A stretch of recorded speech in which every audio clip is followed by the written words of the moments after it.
Bem, em 30 minutos, um estudo sobre mais uma disciplina espiritual.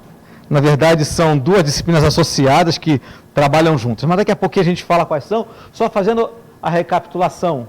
Não está funcionando. Não está funcionando. Isso, agora bota para funcionar, Kleber. Vai funcionar? Não, não está. Se não conseguir botar, você vai ter que ficar apertando o botãozinho aí, meu irmão. Vamos tentando aqui. Não. Isso, agora sim. Então, só lembrando as disciplinas espirituais, né? Nós separamos em dois blocos, disciplinas interiores e disciplinas exteriores. As interiores são as que trabalham a nossa vida pessoal, vamos dizer assim, do rosto para dentro, né? E as disciplinas exteriores, aquelas que são evidentes, que fazem parte das nossas interações com as pessoas, com o ambiente e tal. As disciplinas interiores trabalham muito o nosso caráter pessoal, aquilo que nós falamos, a gente tem necessidade de olhar para dentro, essa loucura que é a nossa vida, corrida a olhar para o nosso coração, ter coragem de olhar para o nosso coração. Disciplinas interiores estão ali, né? Eu separei só para a gente lembrar, disciplinas da palavra, que nós já falamos agora no iniciozinho, a meditação e o estudo, acabamos de praticar um momento de meditação cristã, solitude / silêncio, jejum e oração. São essas as 5 disciplinas, não são as únicas disciplinas interiores. Existem outras, os estudiosos, aqueles que trabalham nesses aspectos, falam de outras disciplinas interiores, mas essas são mais, digamos, mais simples, mais evidentes, mais fáceis da gente separar para poder estudar um pouquinho, não só estudar, mas praticar. Falamos sobre palavra e falamos sobre meditação. Eu quero fazer uma pergunta para você. Uma pergunta para você que tem estado aqui. Nessas semanas, essa é a 4ª semana de estudo das disciplinas espirituais. Faz mais tempo, mas 2 quintas-feiras eu não estava aqui, né? Estava viajando, mas essa é a 4ª semana. Como é que está a sua prática nas disciplinas da palavra? É importante uma consciência, a gente adquirir uma consciência de que não adianta nada vir para cá na quinta-feira estudar isso. Se as coisas se restringe ao que a gente faz na quinta-feira à noite. Não adianta nada. Quero te encorajar a fazer uma dessas 2 coisas. Ou colocar em prática no seu dia a dia, ou parar de vir às quintas-feiras à noite. É isso mesmo. Porque não adianta nada a gente vir para cá. Se a gente vem para cá na quinta-feira à noite para estudar sobre isso e não pôr em prática no nosso dia a dia, eu vou falar uma coisa muito, muito dura aqui. Nós não somos melhores que os fariseus da época de Jesus. Ou melhor, talvez sejamos piores. Porque eles vinham e se reuniam, praticavam as coisas, frequentavam a religiosidade muito mais do que as quintas-feiras à noite, os domingos, no caso dele, os sábados, né? Então, é para a gente lembrar disso, que a gente aprende aqui, o que a gente compartilha aqui, é uma construção para a nossa vida cotidiana, porque a vida com Deus acontece principalmente fora dessas paredes aqui. Principalmente fora dessas paredes. Então, eu quero te fazer um desafio a escolher entre as 2 coisas.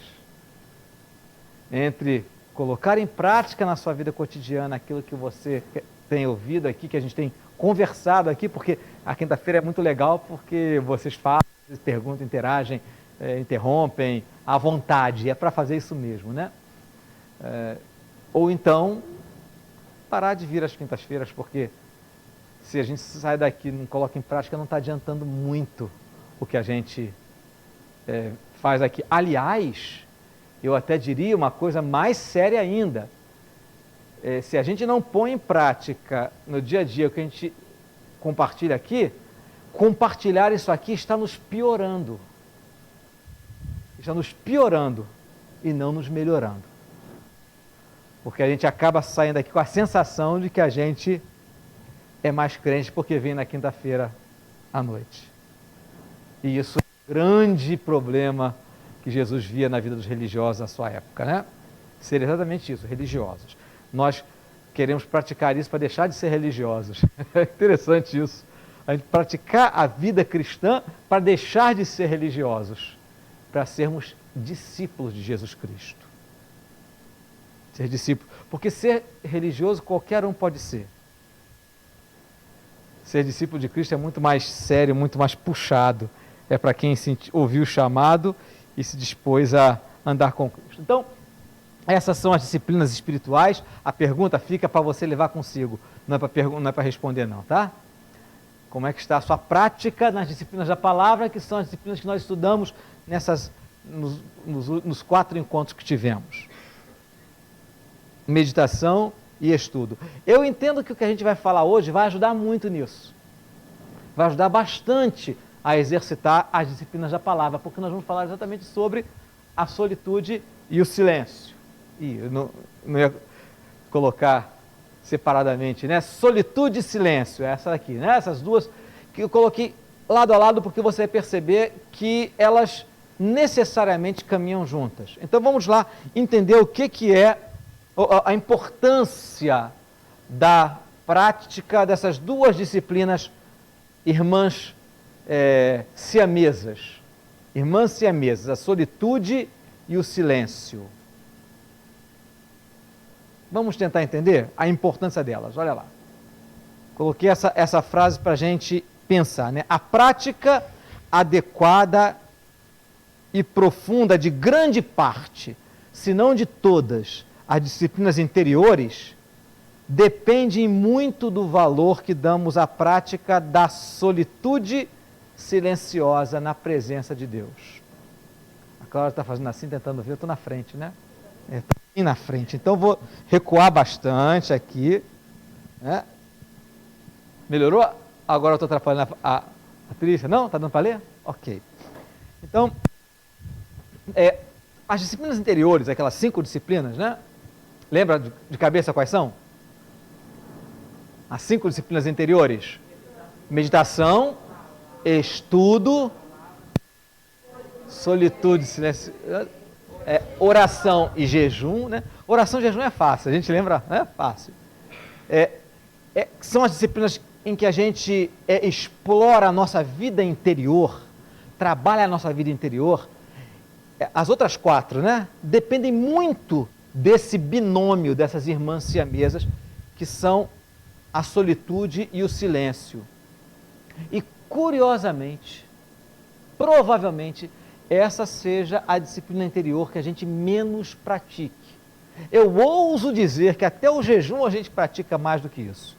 Não é bem o jejum certo, vamos falar sobre o jejum um pouco mais adiante, mas a solitude e o silêncio talvez sejam as disciplinas interiores mais mal entendidas e menos praticadas pelos cristãos do dia de hoje. Porque a gente vive num mundo em que nós vivemos em aglomerações, nós que somos da cidade, né? Talvez o pessoal do interior, do campo, tenha mais facilidade disso, mas nós que somos cidadãos, até o nome, né? Cidadãos, temos muita dificuldade em nos afastarmos das multidões e termos silêncio. É tão difícil a gente ter silêncio que a gente não percebe os sons que povoam o nosso dia a dia. Então, mas na verdade, a gente precisa incorporar essas disciplinas siamesas do solitude e silêncio. Eu coloquei solitude e silêncio, mas aqui eu escrevi como se fosse uma coisa só, né? Solitude silenciosa no nosso dia a dia, porque a solitude silenciosa nos ajuda a estabelecer foco no nosso mundo interior. A sociedade se torna cada vez mais superficial porque os estímulos externos são muito intensos. São muito intensos. Cores, sons, movimento, luzes, são muito intensos. A gente vive na sociedade do entretenimento, em que os estímulos sensoriais são muito valorizados. E é uma coisa curiosa, né? Os sentidos, eles interagem com o mundo exterior. Você já percebeu isso? Os nossos sentidos interagem com o mundo exterior. É a forma como nós percebemos o universo ao nosso redor. O que vimos, o que vemos, o que tocamos, o que apalpamos, aquilo cujo sabor nós sentimos, nós estamos interagindo com o universo à nossa volta. Mas por conta disso, por conta dos superestímulos que nós temos na sociedade contemporânea, nós olhamos pouco para dentro da gente. E aí a gente se torna pessoas bem mais superficiais, porque interagimos com o exterior e interagimos pouco com o nosso interior. Pode desligar o ventilador aqui? Obrigado, Kleber. Porque acho que está fresquinho, né? O momento está fresquinho para todo mundo. Então, a gente se torna pessoas mais superficiais quando a gente não olha para dentro da gente. E o silêncio e a solitude são necessários para que a gente possa se desconectar dessa quantidade imensa de estímulos que a gente tem fora da nossa mente. Pode falar, Marli.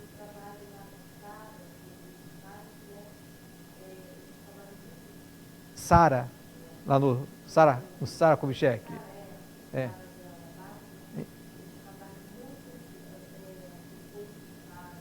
Isso. Aham. Pois então, é muito importante. A gente desenvolve sensibilidade, não é? A gente se conhece melhor. A gente olha. Agora, isso é muito assustador. Porque quanto mais a gente olha para dentro da gente, mais a gente percebe o quanto a gente precisa mudar. O quanto a gente precisa se abrir para uma mudança interior, né? E é muito assustador a gente olhar as nossas trevas interiores.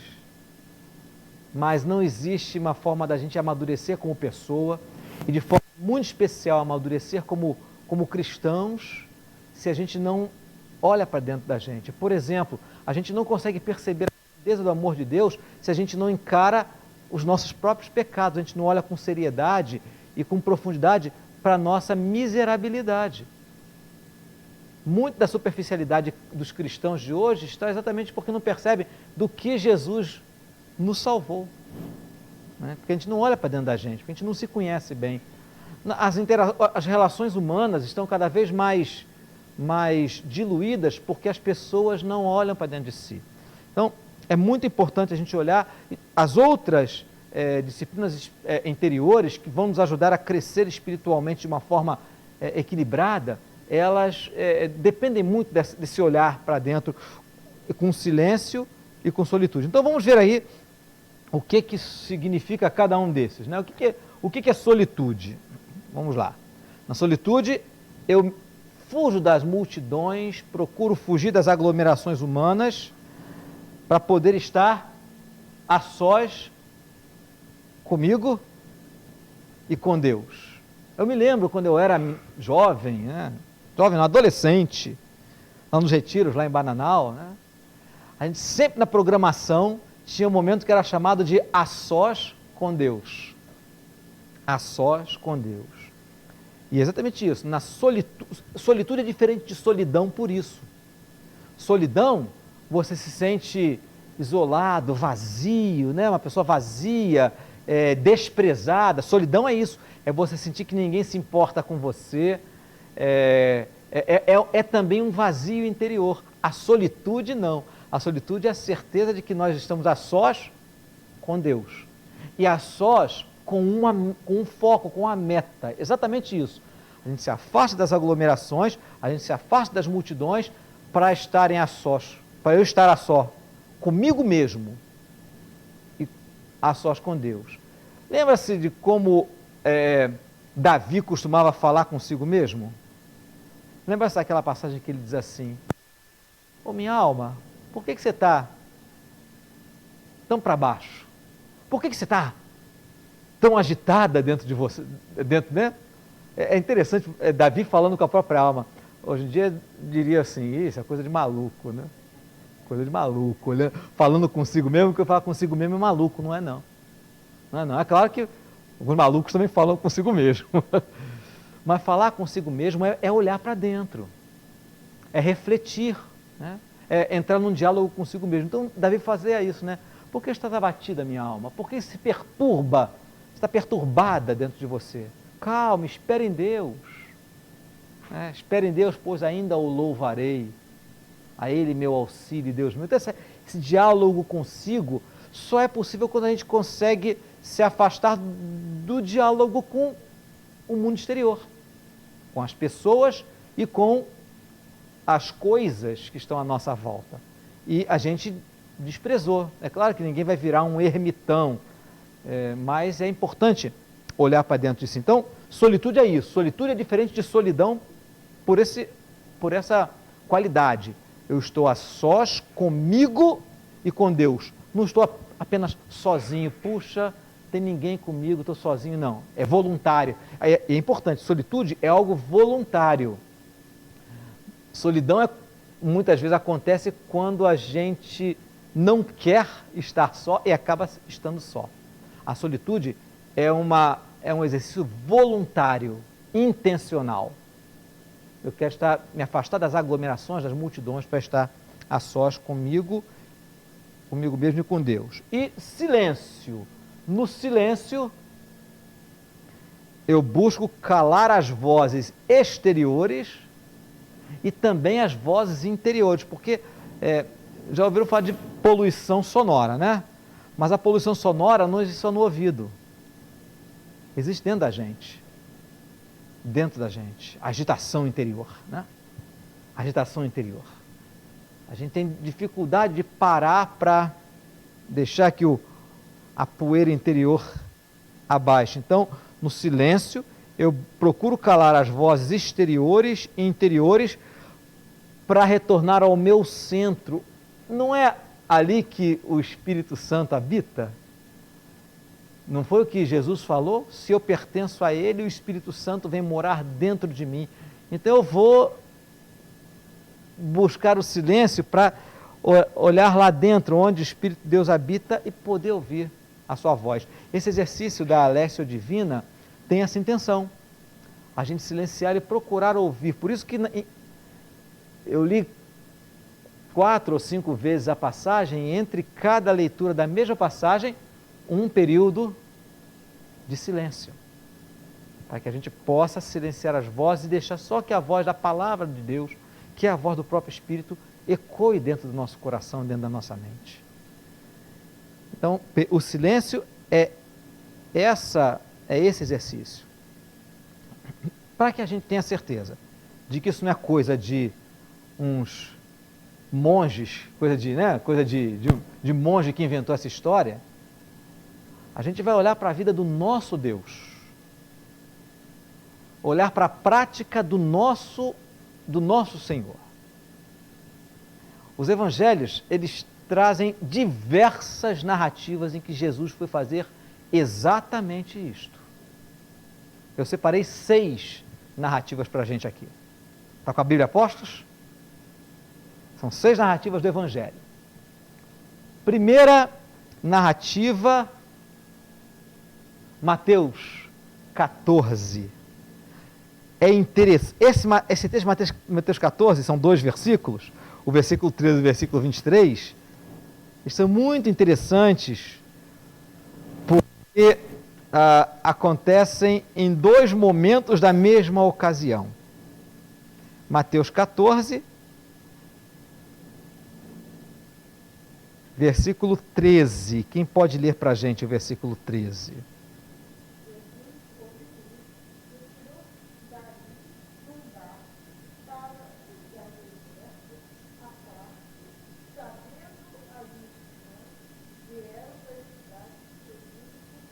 Então, o que Jesus fez? Qual era a intenção de Jesus? Se afastar das multidões. Mas o que aconteceu? As multidões souberam que Jesus estava... Ele entrou num barco para ir para um lugar deserto. As multidões anteciparam e rodearam o lago de Genezaré. E não deixaram Jesus ficar sozinho, e aí Jesus teve que ficar um tempo ensinando para as multidões. Mas Jesus queria ficar sozinho. E aí o que acontece? Depois que ele alimenta as multidões, versículo 23, quem pode ler? Outra pessoa, por favor?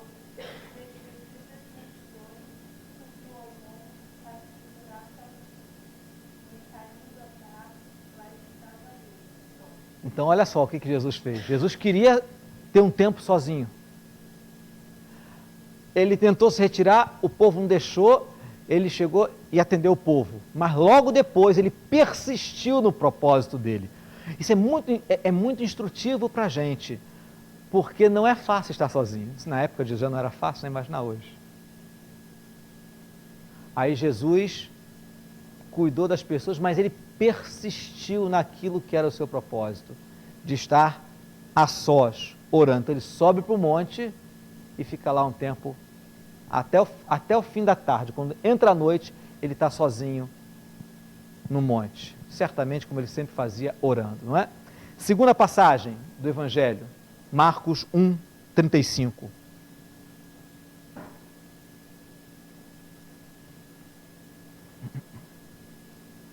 Marcos 1:35.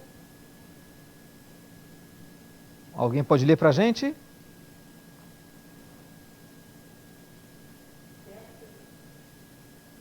Pode? Alguém lê? Vamos lá.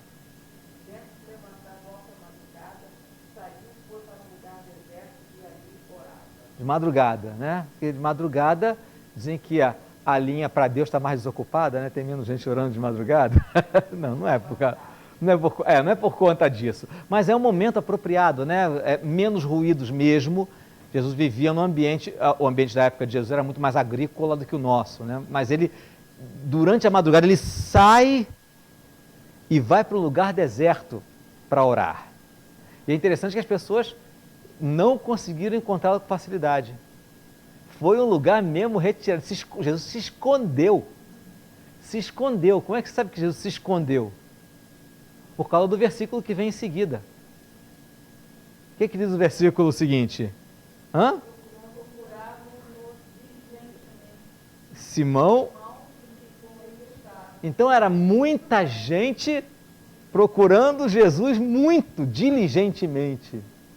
Eles foram catar Jesus, insistentemente, catar, onde é que está Jesus? Ninguém encontra Jesus, todo mundo procurando Jesus. Então Jesus se afastou mesmo. Ele não foi para um quarto separado, ele sumiu da vista do pessoal para poder estar sozinho, para ninguém atrapalhar o momento de oração dele. Silêncio e solitude. Outra passagem, Marcos também, versículos 31 e 32. Capítulo 6, versículos 31 e 32.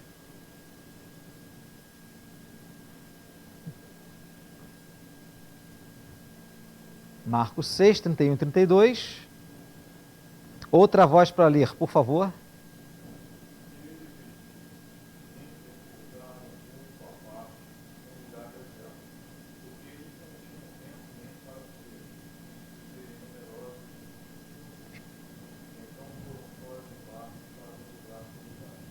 Jesus ensinando a necessidade, agora ele ensina aos seus discípulos, né? Estão em grupo, mas era um processo de ensino para os discípulos. Precisamos tirar um momento. Há muita coisa que fazer. Ele fala, né? O texto diz, havia muita coisa que fazer. As multidões pressionavam, mas Jesus ensinou aos seus discípulos, nós temos que separar um tempo para ficar a sós, num lugar solitário. Descanso, repouso, desaceleração. Jesus ensinando aos seus discípulos. Quarta passagem, agora no Evangelho de Lucas, capítulo 5, um evento central na vida... não é esse não, depois a gente vai ver o outro evento. Uma narrativa, um versículo curto, breve, que descreve que era uma prática contínua de Jesus. Diz o versículo?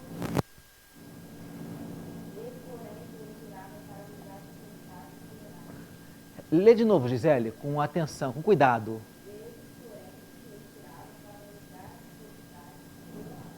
Esse texto não fala de uma ocasião só, não é? Ou plural. São lugares solitários. Então Lucas está dizendo, isso é um hábito na vida de Jesus. Ele não fez isso uma vez ou só nos textos em que a gente está lendo. Não é só nessas ocasiões. João, lá na frente, diz assim, olha, Jesus fez muitas outras coisas que não estão registradas nesse livro. Porque se fosse registrar, não cabia no mundo inteiro os livros que seriam escritos. É bem verdade que os livros naquela época eram muito maiores, né? Eram rolos grandões, né? Hoje caberia digitalizados, né? Mas essa passagem fala de uma forma genérica de ocasiões que não estão registradas nos evangelhos. Jesus fazia isso sempre, ele saía para lugares solitários, separava periodicamente tempos para estar sozinho, em solitude, orando. Quinta passagem, diga, comentário de alguém? Não? Então vamos a Lucas 6, é essa passagem que eu tinha me enganado, porque fica pertinho uma da outra, né? Lucas 6, versículos 12 e 13. Que lição fantástica, dá um sermão, só esses dois versículos dão um sermão, não vou pregar um sermão sobre eles agora não, tá? Alguém pode ler para a gente esses dois versículos, Lucas 6, 12 e 13?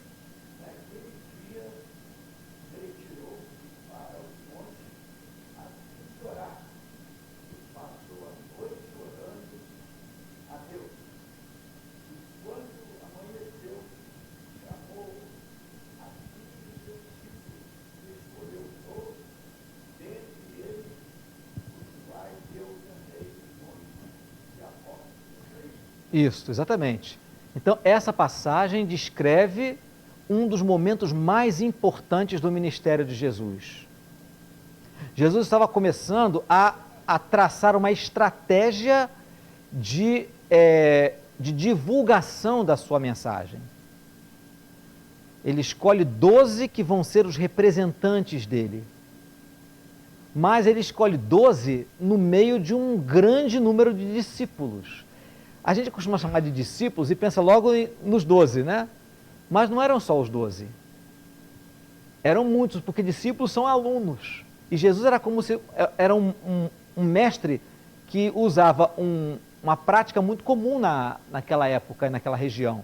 Havia muitos mestres que saíam pelas cidades levando seus ensinamentos e reuniam em volta deles os seus aprendizes. Então Jesus tinha uma grande quantidade de aprendizes, tanto que havia aqueles que andavam com ele de uma cidade para outra, alguns que andavam com Jesus numa região, outros que não saíam da sua cidade.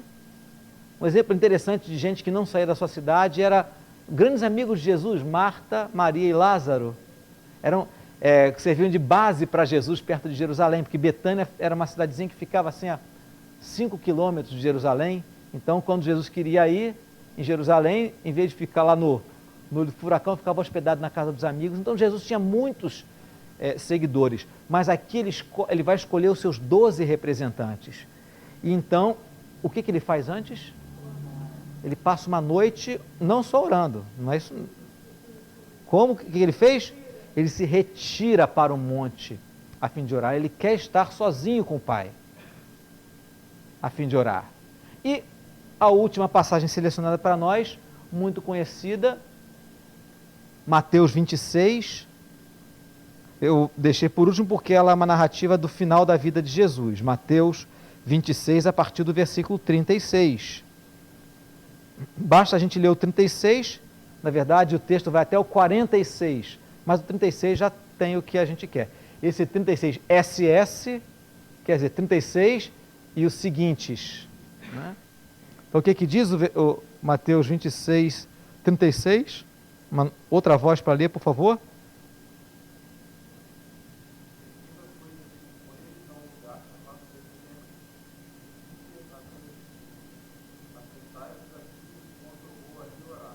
Então, ele estava com seus discípulos. Mas ele diz assim, fiquem aqui, é como se ele diz, o que ele estava falando? Eu quero ficar sozinho.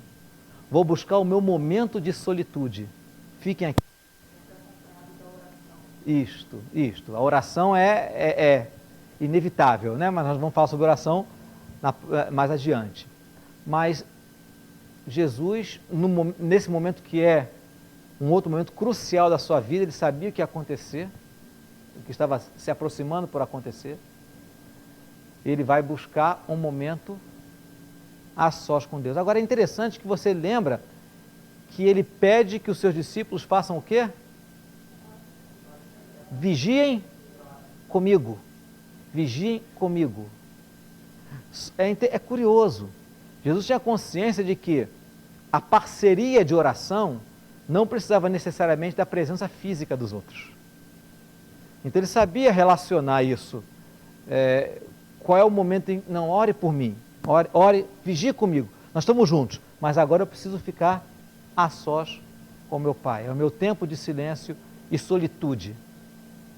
Gente, a gente poderia falar de outras passagens, a gente podia lembrar, por exemplo, de ocasiões em que Jesus levou pequenos grupos com ele. Aquela ocasião do Monte da Transfiguração, em que estavam Pedro, Tiago, João, não é? Eram só os três. Jesus sobe com eles ao monte e lá se transfigura, enfim, ocasiões de grupos bem pequeninos, mas essas são passagens que mostram Jesus sozinho. Gente, o Filho de Deus, o nosso Rei, o nosso Salvador, precisava disso. Precisava estar a sós com Deus, orar. Por que a gente não faz isso também? Por que a gente acha que a gente pode dizer assim, não, meu tempo é muito corrido. O tempo é muito corrido. Jesus não tinha um tempo corrido, não? O texto diz que as multidões não davam tempo para eles nem de comer. Nós lemos uma dessas passagens, não dava tempo para eles nem para comer. Mas Jesus dizia, não, esse tempo é central para mim. Estar a sós com meu Pai, desfrutando do tempo com Ele, em oração, é fundamental para mim. Eu quero, eu preciso, é meu alimento. É meu alimento. Por que a gente abdica disso, hein? O que a gente apresenta para Deus como justificativa para a gente não parar como nosso Salvador, aquele que a gente diz que a gente segue? Qual a justificativa que a gente dá para Deus? Falta de tempo. Ou eu não sei ficar quieto, me incomoda ficar em silêncio. Mas não é uma necessidade? Será que nós não temos necessidade disto? Será que a gente não tem necessidade disto? Jesus tinha. A gente não tem necessidade disto? Então, para que a gente não saia daqui com apenas sentido culpado, saia daqui com peso na consciência, não precisa sair daqui com peso na consciência. Não precisa. Desde que a gente saia daqui para praticar o que a gente aprende. Se não sair para praticar, que Deus nos dê um grande peso na consciência. Eu queria sugerir para você algumas estratégias práticas para a gente praticar, né? Fazer disso uma realidade na nossa experiência. Então, como é que a gente pode praticar solitude? A segunda cidade mais populosa do Brasil, né? Moramos nela, em que carioca é bicho interativo, gosta de gente, é uma característica da nossa cidade, convivência, é uma característica. Mas como é que a gente pode desenvolver isso, experimentar isso? Então, algumas sugestões para a gente ver. Importante, coloque na sua agenda períodos ou momentos para você estar a sós com Deus. Estabeleça na sua agenda, você pega a sua agenda pode ter um ano, ou seja, de um mês, ou da semana, cada um sabe como a sua agenda funciona melhor, como se planejar, mas é importante planejar isso ser algo intencional, a gente estabelecer momentos ou períodos para estar a sós com Deus. Então eu vou te sugerir que tem 3 maneiras de colocá-los na sua agenda. Começando do maior para o menor, ok? Você pode selecionar no seu ano, por exemplo. Selecionar um tempo de retiro seu. Um tempo de retiro seu. Nas suas férias. Nas suas férias, separar um tempo maior para estar retirado. Eu tive uma experiência muito interessante. Vocês sabem que semana passada eu não estava aqui, eu estava exatamente num retiro de pastores. E foi muito interessante, porque nós fomos praticar exatamente isso, entre outras coisas. Foi um retiro em que a gente...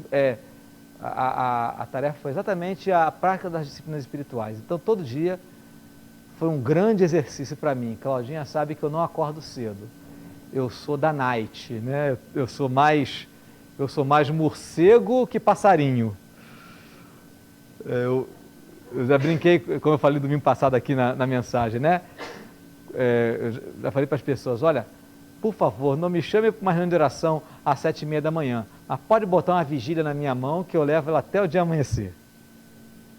E prego às 3h30 da manhã, amarradão, cheio de energia. Mas aí o que a gente fez nesse retiro? Nós tínhamos um momento, que nós chamamos de caminhada silenciosa, às 6h30 da manhã. 6h30 da manhã. É uma questão, não é uma questão de... Veja só, sacrifício? Sim e não. Sacrifício porque não é um hábito.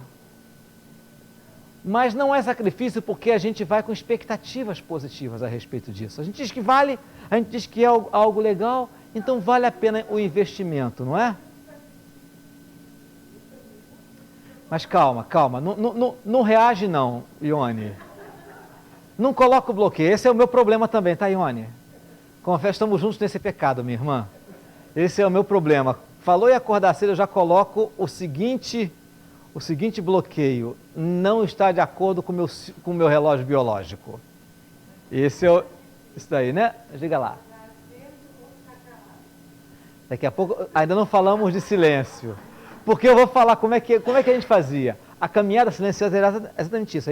A gente se reunia, né? éramos 20 pastores, havia um presbítero e um seminarista também, né?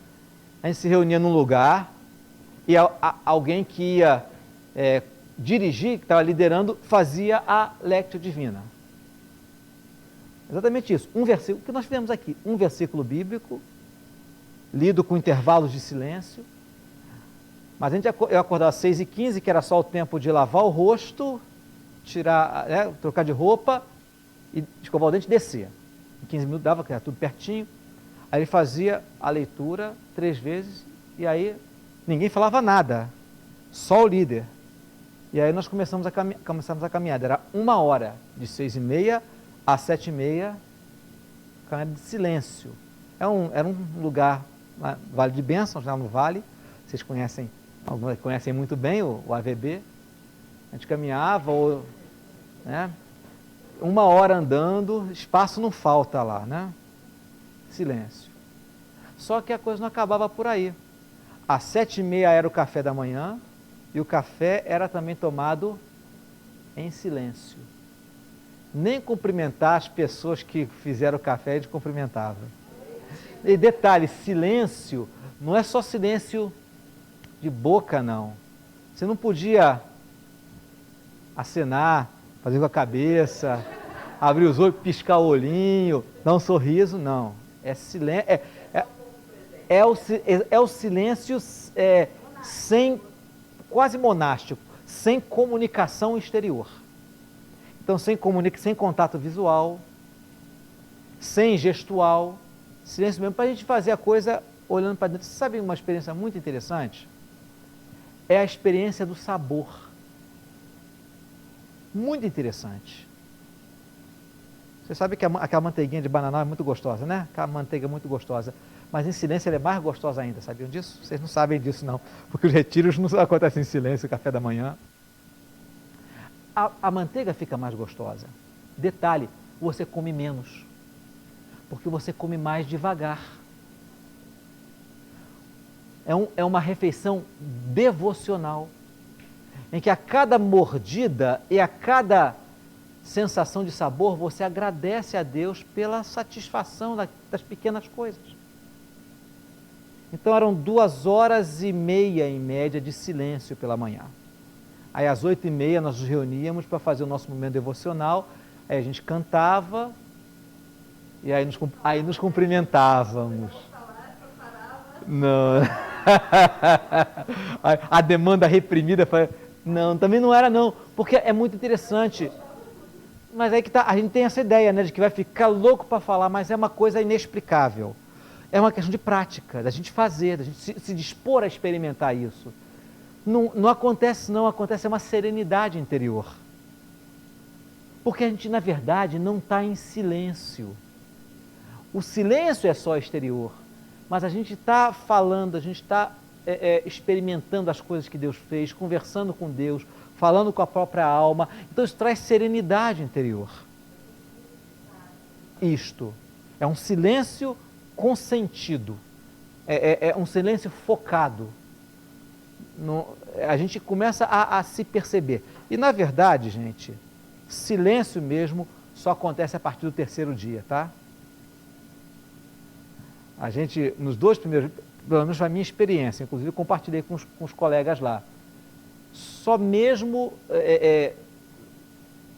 só deu para me expressar interiormente, claramente com Deus, no 3º dia. E foram 3 dias mesmo, né?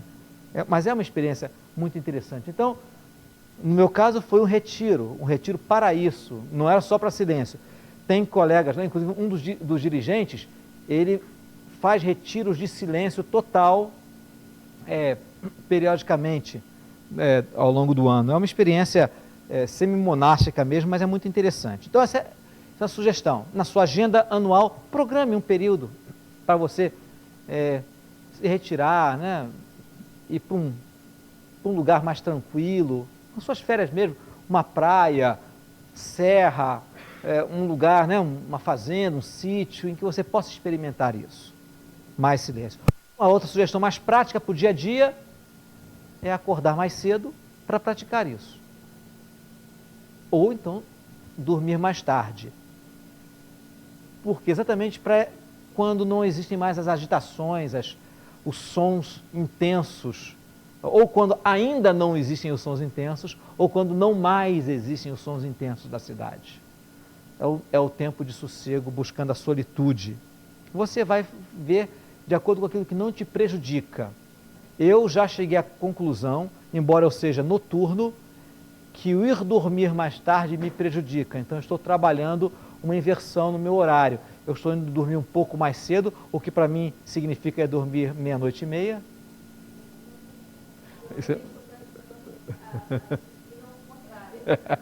Acordar mais tarde. Então eu estou procurando dormir mais cedo. Para mim 00h30 é um grande ganho, porque eu dormi 2 horas, 3 horas da manhã, né? Não, mas eu ia dormir porque eu tenho insônia. É o meu. Então, só que eu comecei a procurar me disciplinar, né? E procurar puxar para eu acordar mais cedo, o que para mim significa acordar 7h40 da manhã. Eu sei que muitos de vocês acordam 6 horas, até antes, mas para mim acordar 7h40 é um grande ganho, né? Então é a minha experiência particular. Ou ainda uma terceira prática muito interessante, que é pouco conhecida, que é chamada de liturgia das horas. Alguém já ouviu falar nisso?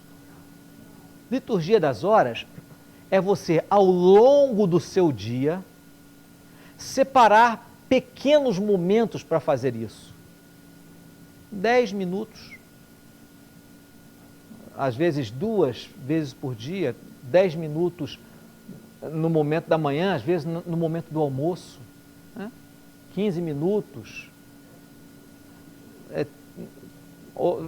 uma parte de manhã, uma parte... Sim, Carlos, diga, presbítero.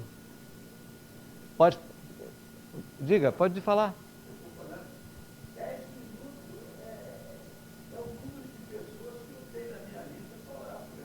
Mas nesse caso não é para oração. Não, essa proposta não é a proposta da oração. A oração também faz parte. Também faz parte. Mas acontece que a gente tem que aprender a cuidar da gente em oração para depois poder cuidar das pessoas em oração. Se a gente não cuida da nossa interioridade, nós não estamos aptos a orar intercessoriamente. Se a nossa individualidade não está bem trabalhada com Deus, a gente não pode orar pelos outros, porque se a gente não aprender a tratar da gente, então é importante, a intercessão é importante, mas a gente precisa olhar para a gente. Então a liturgia das horas não é o tempo da intercessão, é o tempo da nossa parada, da nossa solitude. E isso é muito útil, especialmente para a gente que vive numa corrida muito grande. Então, pequenos intervalos, 2 ou 3 vezes por dia, a gente pode separar para fazer isso. Para estar só em silêncio. Por exemplo, uma vez eu ouvi de uma pessoa que dizia assim: eu só tenho um jeito de ter um momento a sós com Deus durante o meu dia. É me fechando no banheiro do trabalho. 5 minutos. Foi a estratégia que essa pessoa conseguiu. É engraçado? É até engraçado. Mas foi intencional. 5, 10 minutos trancado no banheiro. As pessoas pensam que a pessoa está lá fazendo as necessidades. Está fazendo necessidade mesmo, está mesmo. Só não é fisiológica, é espiritual. Então, é uma estratégia. Então, cada um encontra o momento e a forma como melhor pode fazer. Não é uma fórmula pronta, não é uma coisa imposta, um modelo fechado. É uma sugestão de método. Então, a liturgia das horas é isso, é parar para silenciar o coração. Gente, não é pecado fazer oração no banheiro, não, tá? Não é. Então, é uma desaceleração. Tem gente que faz isso debaixo do chuveiro, com um momento de relaxamento, de tranquilidade. Tem uma banheira em casa, às vezes faz dentro da banheira. Mas são métodos, são métodos. Não vale? Não vale? Não, mas a minha pergunta é essa mesmo. Mas não vale? O tempo a sós com Deus não vale toda a água do mundo? A gente investe para tanta coisa, a gente investe para banalidades, a gente investe em vaidades, a gente investe em 3 quilos de chocolate por semana. Chocolatras não fazem isso? A gente investe, chocolate é... Gente, chocolate é gostoso, mas em excesso é droga. A gente investe em comida. Não vale a pena investir? Para ir nesse retiro eu paguei do meu bolso. Investimento na vida com Deus, né? Fala, Léo.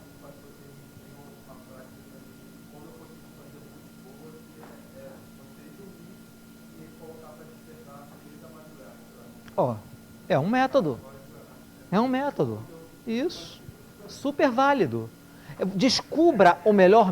A questão não é o método, a questão é a prática. Como você vai praticar, não importa. Importa que você pratique.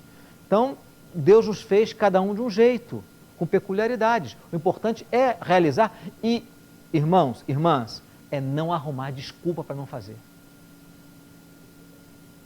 É não justificar a nossa falta de disciplina espiritual, né?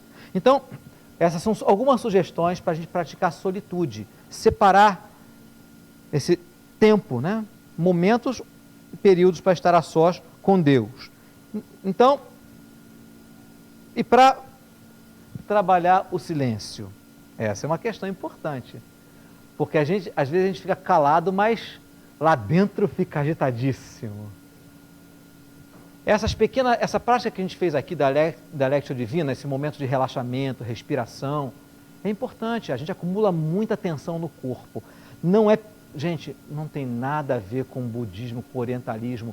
Lembrem de uma coisa: Jesus Cristo é Senhor do nosso corpo. O nosso corpo é aquilo que com a qual nós nos relacionamos com tudo. E deixa eu falar uma coisa para vocês: nós não somos bonequinhos com espírito dentro de nós. Nós não somos bonequinhos com espírito. A doutrina cristã ensina que nós somos seres criados à imagem de Deus. Então, os nossos corpos são santos. Nós não temos um espírito. Nós somos alma vivente. Esse negócio de querer separar corpo e espírito é fruto do dualismo grego, da filosofia grega. Nós somos uma coisa só. Então, os nossos corpos são tão, pedagogicamente falando, né? Os nossos corpos são tão santos quanto os nossos espíritos. Então, cuidado. Então, o silêncio, o relaxamento é um método interessante. O que eu faço às vezes para... Tem ocasiões em que eu preciso preparar uma mensagem. Já aconteceu isso comigo algumas vezes. Eu estou tão acelerado que eu não consigo silenciar. E às vezes me sinto muito vazio do que compartilhar com vocês. Em algumas ocasiões, sabe o que eu faço? Eu vou caminhar em volta do Maracanã. Em volta do Maracanã não é exatamente um lugar de silêncio e solitude, não é? Mas eu tenho a consciência de que caminhar produz, ativa as endorfinas. A endorfina, as endorfinas são hormônios que dão sensação de satisfação, de alegria, estimula a criatividade. E aí os fisiologistas poderiam dizer assim, isso não é nada espiritual, isso é biológico. E aí eu pergunto, quem fez a minha biologia? Quem colocou as endorfinas no meu corpo? Quem me fez assim? Não foi o acaso. E aí quem está falando é alguém que conhece o negócio, né? Alguém que tem formação em biologia. Então eu sei de tudo isso. Mas a minha biologia está debaixo das determinações de Deus. Deus quis que meu corpo funcionasse assim. Então vou caminhar para me sentir bem. Você se sente mais criativo e as ideias vêm. Porque é assim que funciona o corpo que Deus fez. É assim, não é? Então, o que fazer para silenciar? Como é que a gente pratica o silêncio? Aí eu quero falar algumas coisas. Foi a pergunta... Foi Marta que fez a pergunta? Ione que fez a pergunta, como é que a gente faz para ficar em silêncio? Quem foi que perguntou? Alguém perguntou isso.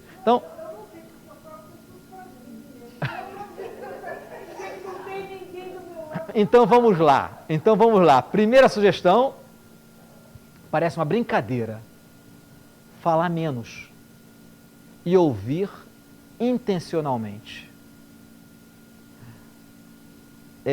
Aprender a ficar em silêncio começa com relação à nossa relação com o mundo exterior. Falar menos e ouvir melhor, ouvir as pessoas.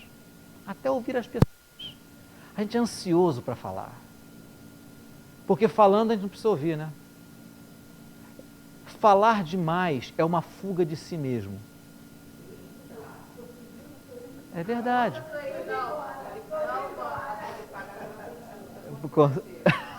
Não, depois você coloca uma oferta dentro do gasofilar sabão. Brincadeira. Falar, mas é verdade. Às vezes a gente fala demais, fugindo da gente. A gente tem que aprender a ouvir, tanto ouvir melhor as pessoas, como se ouvir melhor. Então, se a gente passar a falar um pouco menos, isso será muito útil. Agora, é um exercício intencional. Não é falar quando eu não tenho mais nada o que falar. É falar menos e ouvir mais intencionalmente. Exercitar isso. A liturgia das horas nos ajuda a fazer isso. Não é? Outra coisa, parece brincadeira, parece piada, mas não é. Não ficar dando opinião sobre tudo.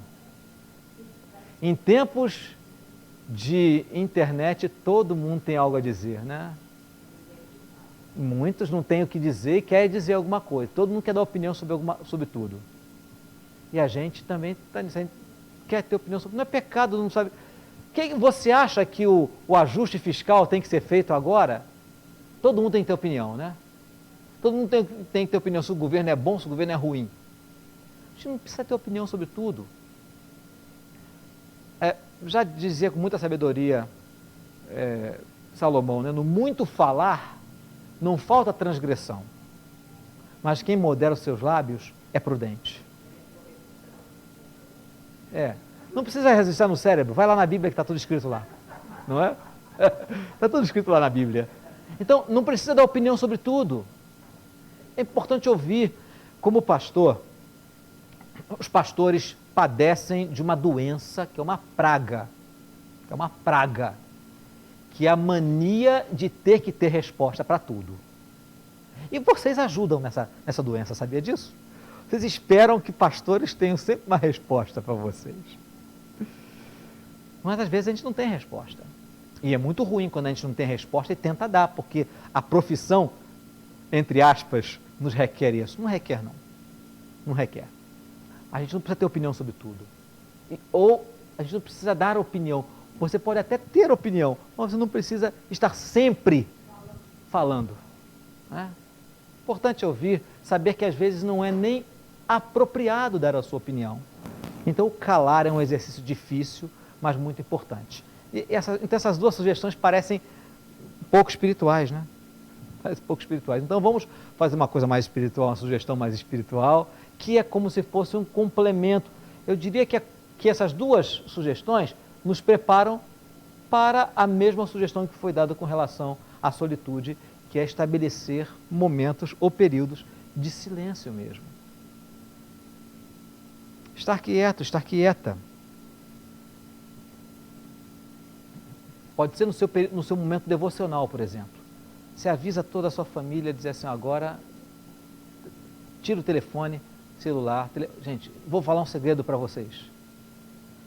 Telefone celular não é membro do corpo. Então pode amputá-lo temporariamente. Não vai doer. Garanto que não vai doer. É difícil para dedéu, mas garanto que não vai doer. Então, separe momentos de silêncio. Se você tem dificuldade, comece com períodos curtos. Se você não consegue ficar 2h30 em silêncio, separa 10 minutos, 15 minutos. Mas faça isso com intencionalidade. Conforme você vai colocando isso em prática, você vai percebendo cantos da sua vida que você talvez não conhecesse com profundidade, pedaços de você mesmo, de você mesma. E quero prevenir que você vai visitar áreas da sua própria vida que são áreas que são muito nebulosas para você mesmo. Talvez você veja coisas que você não gostasse de ver. Mas nesse lugar, nesse tempo, nessa experiência, a gente encontra também o que a gente chama metaforicamente de estar nos braços de Deus, né? Experimentar Deus nos tomando nos braços e cuidando de nós e falando para a gente. Deus é o nosso Pai. Pais cuidam da gente. E é muito bom quando a gente para um tempo para estar a sós com Ele. A melhor de todas as experiências, o melhor de todos os exemplos, tem falado muito para mim, para o meu coração, é o que Jesus fala para Marta. É fantástico, ele diz assim, Marta, você está inquieta e preocupada com muitas coisas, mas só uma é necessária. E Maria escolheu a boa parte, isso não vai ser tirado dela. Então, no meio da nossa agitação, da nossa ansiedade, da nossa preocupação, só uma coisa é necessária. O que Jesus quis dizer com isso? Parar e estar aos pés dele, estar sentado do lado dele, ouvindo. Isso sossega a nossa alma, isso desagita o nosso coração.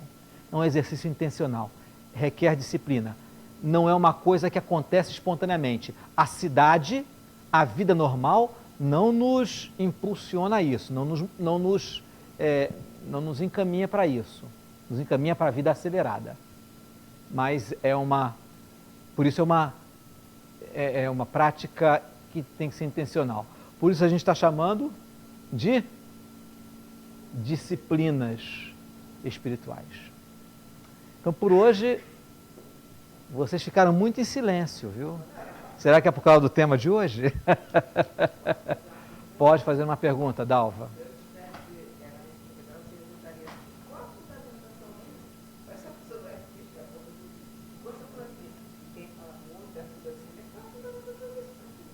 Qual é a fundamentação de quem fala muito foge de si mesmo? Está se defendendo, minha irmã? Está se protegendo? Está se protegendo, minha irmã? Porque quanto mais quando a gente fala demais, a gente abre pouco espaço para a gente ouvir as opiniões externas que podem afetar, que podem conflitar com a nossa opinião interna, com a nossa posição interna. E muitas vezes a gente fala demais porque não quer ouvir opinião diferente. Não estou dizendo que isso seja sempre, mas a gente falar demais e não querer silenciar, revela alguma coisa. Depois a gente conversa em particular, né? Tá bom. Tá certo. Então é isso, queridos e queridas.